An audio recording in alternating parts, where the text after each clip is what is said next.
Welcome to my channel. నా పేరు సురేష్. ఈరోజు ఎపిసోడ్లోకి వెళ్తే కళ్యాణ్ క్యాప్టెన్గా కావాలని కోరుకున్నది ఎవరెవరు? చాలామంది కోరుకున్నారు ఈరోజు కళ్యాణ్ క్యాప్టెన్ కావాలి, కళ్యాణ్ క్యాప్టెన్ కావాలని. అందరికన్నా ఎక్కువ కోరుకున్నది తనూజ కదా.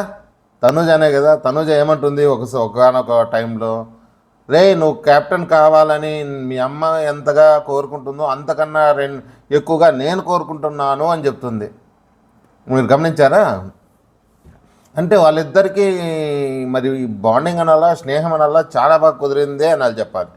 కళ్యాణ్కి ఎవరైనా కత్తితో పొడుస్తారని తెలిస్తే తను కత్తి కూడా వాళ్ళకి ఇవ్వడం లేదు. గమనించారా? వీళ్ళిద్దరిది ఇలా ఉంది. వీళ్ళు బాగానే ఉన్నారు, బాండింగ్ బాగుంది, ఒకరికొకరు హెల్ప్ చేసుకుంటున్నారు, ఇంతవరకు బాగుంది. తర్వాత ఎవరు? పవన్ అలాగే మన ఇమానియల్. వీళ్ళ ఇద్దరి బాండింగ్ ఎలా ఉందంటే ఒకరికొకరు నామినేషన్ చేసుకుంటూనే ఏడ్చుకుంటారు, చాలా బాధపడతారు. అరే నువ్వంటే నాకు ఇష్టం రా, నీ నవ్వంటే ఇష్టం, సారీ ఏమంటారు, నువ్వు నవ్వితే ఇష్టం, నువ్వు ఏడిస్తే ఇష్టం, ఏడుస్తా నేను అన్నట్టుగా ఇద్దరు బాగానే ఉంటారు. కాకపోతే ఈ పవన్ చేసే పని ఏమంటే ఇంకా వేరే పాయింట్లు దొరకడం లేదు అబ్బాయికి. ఎవరి మీద పెట్టాలో తెలియలే. ఓ పక్క ఫ్రెండ్ అమ్మాయి రీతు, లేదంటే ఇంకొకరు వాడు ఫ్రెండ్ అంటాడు, ఎవరు కళ్యాణ్ ఫ్రెండ్ అంటాడు, ఇంకొకడు ఫ్రెండ్ అంటారు. ఎంతమంది ఇంత బంధాలు పెట్టుకుంటే ఎవరికి వేస్తారు పాపం అబ్బాయి కూడా. అందుకనేసి ఇమానియల్ మీద మళ్ళీ అదే వేస్తాడు. ఏమి ఇమానిలో, నువ్వు ఆ రోజు నన్ను కెప్టెన్షిప్ నుంచి తీసేసావు, ఆ రోజు బొక్కలో గేమ్లో బయటకు వచ్చేదాంట్లో తీసేసావు, నీ సంచాలక ఫెయిలు, నువ్వు చేసింది నాకు లాస్ అయిపోయింది. ఈరోజు లైవ్ చూసిన వాళ్ళకి బాగా అర్థమైంటుంది ఎంత ఇదిగా జరిగింది ఈరోజు లైవ్. దీంట్లో మళ్ళా తనుజ మధ్యలోకి వచ్చి తనుజ చెప్పడము, ఇంకొకరు వచ్చి చెప్పడము, వీళ్ళందరికీ ఇవన్నీ చెప్తున్నా కానీ ఇక్కడ పవన్కి అర్థం కానిది ఏమంటే ఎవరిని మన ఇమానియల్ దగ్గరికి వేయడం బాగాలేదని పవన్కు అర్థం కావట్లే. ఇంకో విషయం, ఇమానియల్ కూడా అర్థం కావట్లే. ఇమానియల్ కూడా ఏడ్చేస్తున్నాడు, అయ్యో నన్ను వేసేస్తున్నాడు ఇడు అని. అంటే అతను ఏచిందానికి బాధ లేదు కానీ వాడు నన్ను టార్గెట్ చేస్తున్నాడు అని బాధ అవుతున్నాడు. ఇక్కడ ఏం జరిగిందంటే తను పోయేటప్పుడు కూడా పవను దివ్యాన్ని పొడుస్తాడని దివ్య దగ్గర స్ట్రైట్ వచ్చి ఒక్కసారిగా పొడిస్తే తను మాత్రం ఏమంటారు, తను షాక్ అయినాడు. ఇమానియల్ మెయిన్ అక్కడే షాక్ అయిపోయినాడు. వీడేంటి నా దగ్గర రాకుండా అక్కడ పోయి నన్ను పొడిచాడే, అది చాలా దెబ్బ కొట్టింది. అది లేదు డైరెక్ట్గా వచ్చింటే అతను కూడా అంత మనసుకు తీసుకునేవాడు కాదేమో. మీరు గమనించారో లేదు, దివ్య దగ్గర పోతూ పోతూ వచ్చి ఇక్కడ పొడవడము ఊహించుకోకుండా పొడిచినట్టు అయిపోయింది అనమాట. అంటే నన్ను చేయలే అన్నట్టు ఉంటాడు ఇమానియల్. అప్పుడు తను చాలా బాధపడము, దాంట్లో రీజన్ ఉంది, అన్నీ బాగానే ఉండే. పాపం అతను బాధపడడం తప్పే లేదు. ఈ ఇంటర్వ్యూ మళ్ళీ నా దగ్గరికి వచ్చి ఎమోషనల్ అయిపోతాడు అతను. అసలు బ్లాస్ట్ అవడం అంటారే ఇంకా అదే. ఏంట్రా నువ్వు నన్ను అన్న అని పిలవద్దు, నువ్వు అసలు నా దగ్గరికే రావద్దు, నన్ను మాట్లాడేద్దు, నాతో పని లేదు నీకు అన్నట్టుగా ఇంకా చిన్నపిల్లలు కొట్లాడినట్టు అనుకో, ఓపెన్ అయిపోతారు. ఇద్దరు కొట్లాడుకొని చెరో దారి తీసుకుంటారు. తర్వాత సంజన గారు. ఈ సంజన గారిది ఎలా ఉంటుందంటే, తను రీతుకి నిన్న కోపం అలాగే పెట్టుకుంది రీతు. తనుజ కూడా సంజన గారు కూడా ఇందాక తనుజనేనా సంజన గారు కూడా రీతు మీద ఉంది, రీతుకి సంజన మీద ఉంది. వీళ్ళది ఇలాగే టామ్ అండ్ జెర్రీ గేమ్ లాగా నడుస్తూనే ఉంది. ఏమంటే అదేదో బాటమ్ టు ఏమంటారు బా, బిలో బటన్ ఏదో అంటారు చూడండి, అలాగ నువ్వు మాట్లాడినావు. ఈమె ఏమంటుంది, మీరు చేసే పనులు అలాగే ఉండే, నేను అందుకు మిమ్మల్ని మాట్లాడతానని తను. ఇది ఇప్పుడు తెగేది లేదు. వీళ్ళని పక్కన పెట్టేద్దాం, వీళ్ళిద్దరు కొట్టుకొని ఎవరెవరు కొట్టుకొని. తర్వాత వచ్చేసి తనూజకేమి ముఖ్యంగా కళ్యాణ్నే చేయాలని ఉంది. మనం ఫస్ట్లో అనుకునేట్లా కళ్యాణ్నే చేసుకోవాలని ఉంది. కానీ వీళ్ళు వచ్చిన వాళ్ళు కత్తి అడిగితే ఎవరు అడిగినా కానీ తనూజ మనసులో ఇద్దరున్నారు, ఒక కళ్యాణ్కి చేయాలి, లేదంటే రీతును హెల్ప్ చేయాలని వాళ్ళిద్దరికీ ఉంది. ఈ కత్తి అడిగే వాళ్ళు ఎవరు చేస్తారు, దివ్యాని అడిగితే దివ్య ఎవరికి వేస్తానంటుంది, నేను డైరెక్ట్ పోయి రీతుని వేస్తానంటారు, రీతుకి వేస్తే తనకు నచ్చదు. ఇంకా కొంతమంది ఎవరు కళ్యాణ్కి వేస్తామంటారు, కళ్యాణ్కి వేసినా నచ్చదు. తన మైండ్లో ఇద్దరిని గెలిపించాలో లేదంటే ఎవరినో ఒకరినైనా గెలిపించాలని తను పెట్టుకుంది. నెక్స్ట్ భరణి గారికి బాగా పక్కాగా చెప్పాలంటే ఇమానియల్ని తీసేయాలి, డిమాండ్ పవన్ తీసేయాలి, వాళ్ళిద్దరిని తీసేయాలి.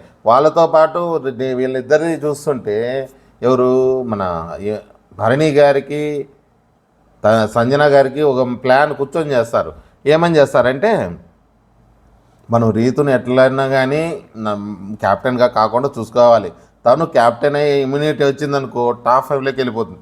తను టాప్ 5లోకి వెళ్ళిపోతే మన ప్లేస్లు గల్లంత అయిపోతాయి. అంతే కదా, వీళ్ళు టాప్ 5 పోవాలంటే వాళ్ళతో పోటాడుకొని వీళ్ళలో ఎవరో ఒకరు పోవచ్చు అని ఆశ ఉంటుంది.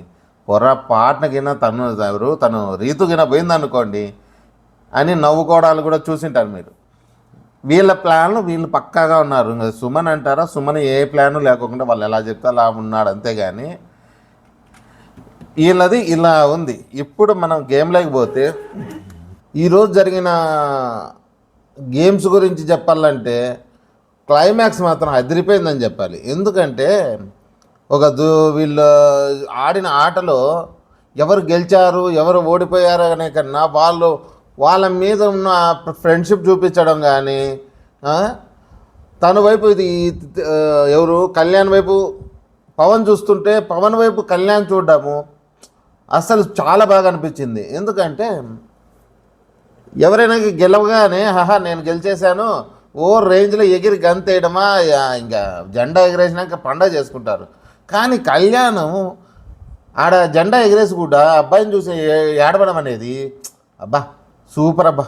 కొన్ని మనం అనకూడదు కానీ ఎవరు చేసినా మెచ్చుకోవాల్సిందే. కళ్యాణ్ చేసినా తనుజ చేసినా ఇంకెవరు చేసినా కానీ ఇలాంటి పనులు మాత్రం సూపర్. అలాగే ఇతను ఎవరు మన డిమాన్ పవన్ కూడా తనకు అంత నొప్పి ఉన్నా అంత ఓర్చుకొని చేస్తూనే ఉంటాడు చేస్తూనే ఉంటాడు. ఎంతమంది చెప్తున్నా కానీ వేరే వాళ్ళు అయితే నాతో కాదు డాక్టర్ అని అరుస్తారు. కానీ మొండిగా ఎంత బాగా ఆడాడబ్బా, సూపర్. అసలు డిమాండ్ గురించి చెప్పాలంటే ఎంత బాగా ఆడాడంటే ఆ అబ్బాయి టాస్కులకి కింగ్ అని అందరూ ఎందుకంటారు తెలుసా, అందుకే అంటారేమో. అంత దెబ్బ తగిలినా కానీ ఏది కంప్లైంట్ ఇవ్వకుండా ఆటికి అంటూ నన్ను వస్తుందిరా పెయిన్ ఉంది నాకు ఎక్కువ పెయిన్ ఉంది, లేకపోతే నాకు ఏడ్చేదొకటి తక్కువైంది. గమనించినారా మీరు, అతను అంటూనే ఉంటాడు పెయిన్ ఉంది నాకు, ఏడ్చేది ఒకటి తక్కువైంది, అయినా కానీ ఆడుతూనే ఉంటాడు. వీళ్ళు చెప్తుంటే కూడా వేరే వాళ్ళు అయితే ఇరిటేట్ అయిపోయి మీకేం తెలుసు నాకు చాలా నొప్పి ఉంది మీరు చూసారా అని వాళ్ళ మీద ఇరిటేట్ అవుతారు. కానీ పవన్ మాత్రం ఎవరి మీద ఇరిటేట్ కాడు, అదే నొప్పితోనే భరించలేనంత నొప్పి పెట్టుకొని కూడా లాస్ట్ వరకు ఉండడం అనేది మాత్రం పవన్ మాత్రం సూపర్. ఇంకా పవన్ గురించి నాకు ఫస్ట్లో నచ్చలేదు, దాని గురించి మాట్లాడదాం. లాస్ట్లో మాత్రం సూపర్గా చేశాడు పవన్. ఇవన్నీ ఒక ఎత్తు అయితే లాస్ట్లో ఒక మాట అంటాడు ఇంట్లో లోపలికి పోయినాక, ఎవరు గెలిచింది మనోడే కదా గెలిచిండేది అని అనడం మాత్రం సూపర్ బా, ఎక్సలెంట్. ఇద్దరు బాగా అన్నారు. కళ్యాణ్ కూడా పేరు పెట్టేది లేదు. అతను గెలిచినా కానీ ఇతని కోసం చూసుకుంటా జెండా తీయని కూడా తీయడే, అరే నువ్వు తీరా అంటే ఇతనికి అక్కడికి లేదు పాపం. ఏమంటారు, ఎప్పుడెప్పుడు అయిపోతే చాలు ఆ పెయిన్ ఎలాగన్నా కానీ పోగొట్టుకోవాలంటే రెస్ట్ కావాలి అతనికి అని చేయడము ఇద్దరు టూ గుడ్ అనిపిస్తుంది. నెక్స్ట్ వచ్చేసి వీళ్ళు ఎవరినైతే టార్గెట్ చేస్తున్నారో వాళ్ళని మాత్రం అనుకున్న రీతిలోనే వాళ్ళని పొడి చేయడం అనేది జరిగిపోతుంది. ఎవరిని, మన దివ్యాని, అలాగే సంజన గారిని, సుమన్ పోయి రీతుకి ఇవ్వడము, రీతు పోయి సంజనకు పొడవడము.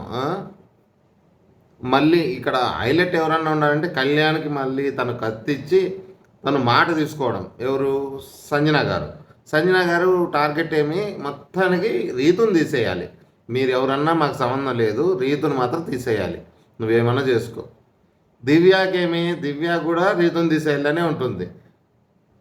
దివ్యాకి రీతుని తీసేయాలి, తనకు చేయాలి. కాకపోతే డిమాండ్ పవన్ దగ్గరికి వచ్చి రీతు చెప్పే విధానం కూడా తను నువ్వు నీకోసం ఇండివిజువల్గా ఆడు, తన కోసం ఆడుతున్నావు అంటే పవన్ ఎన్ని చెప్పినా మారడు, రీతు కోసమే ఆడాలంటాడు. అంటే రీతుకు నేను పోయినా పర్వాలేదు తను ఉండాలి అని కోరుకుంటాడు. కాబట్టి తన ప్లాన్ వర్కౌట్ కాదనమాట. ఎవరు, మన దివ్య చేసే ప్లాన్ వర్కౌట్ కాదు, రీతుని ఎలాగైనా తీసేయాలి అని. కళ్యాణ్ తీసేయాలని ఒక్కరు కానీ అనరు, అది గమనార్థం. ఎవరే కానీ ఈసారి కళ్యాణ్ తీసేయాలి అని కోరుకోరు. ఎవరు, మన దివ్య కానీ తనూజ కానీ మళ్ళా సంజన గారు కానీ, ఇంకా ఆమెకు చెప్పాలంటే పవన్ రీతు ఇద్దరిని తీసేయాలని ఉంటుంది మన సంజన గారు. ఎందుకంటే వాళ్ళతో గొడవలు ఉన్నాయి కాబట్టి ముందువి ఎలాగైనా కానీ వాళ్ళిద్దరిని తీసేయాలా అని అనుకుంటుంది. దివ్య కూడా అదే, వీళ్ళిద్దరిని పోయినా పర్వాలేదు, కళ్యాణ్ ఉండాలని. సరే ఉన్నీలే, వాళ్ళు ఎలాగన్నా ఉన్నాయి. కానీ దివ్య తనతో చెప్పే డైలాగులు, మరి నువ్వు ఎలాగన్నా తను మాట ఏదంటుంది, నేను తీసేయి రా తనని అంటే, నేను తీసేయను మాట ఇచ్చిన అంటే, ఎన్నాళ్ళు నా మాట ఇస్తావు, ఎప్పుడు ఇదే మాటేనా? ఎప్పుడు మాట ఇస్తే నీకేం ఎప్పుడు ఆడతావు, నాకు మాట ఇచ్చావు కదా ఆ రోజు, మరి నాకే మాట ఏమైంది, నువ్వు నీ సొంతంగా ఆడుకుంటా ఇండివిజువల్ అని ఎంత చెప్పిన అబ్బే నేనేనని అంటాడు పవన్. సరే నేనేసి తన దగ్గరికి వస్తే సంజన మాత్రం కళ్యాణ్కి ఇచ్చి తన ప్లాన్ వర్కౌట్ చేయడము, కళ్యాణ్ వర్కౌట్ చేసిన, సంజన వర్కౌట్ చేసిన, రీతుని వేయడమే పని. వీళ్ళందరూ టార్గెట్ రీతుని వేయడమే, రీతుని వేసేయడము. రీతు వేసిన తర్వాత కూడా రీతు చెప్పే డైలాగులు అయితే సినిమా డైలాగులాగా ఉంటుంది. నిజం చెప్పండి, నేను ఈరోజు చేసింది తప్పు అయితే మరి నువ్వు ఆ రోజు చేసింది తప్పే, ఆ రోజు నువ్వు చేసింది ఒప్పు అయితే ఈరోజు నేను చేసింది తప్పే, ఆ రెండు కలిస్తే ఒప్పే, ఒప్పు కలిపితే తప్పు, ఇలానే ఉంది. నిజమే కాదా? అది సినిమా డైలాగ్ కొట్టిపోతుంది. ఎందుకంటే అవతల ఉన్నది పవన్, తనైనా ఒకటే, తనకి ఏమైనా ఒకటే. అందుకు ఆ పాట పాడి వెళ్ళిపోతుంది అనమాట మన ఆయమ్మ. లేదంటే సంతోషంగా పోయేది కాదు. ఇది ఈ వారం ఎపిసోడ్. ఈ వారం అంటారు, ఈరోజు ఎపిసోడ్ బాగానే ఉంది.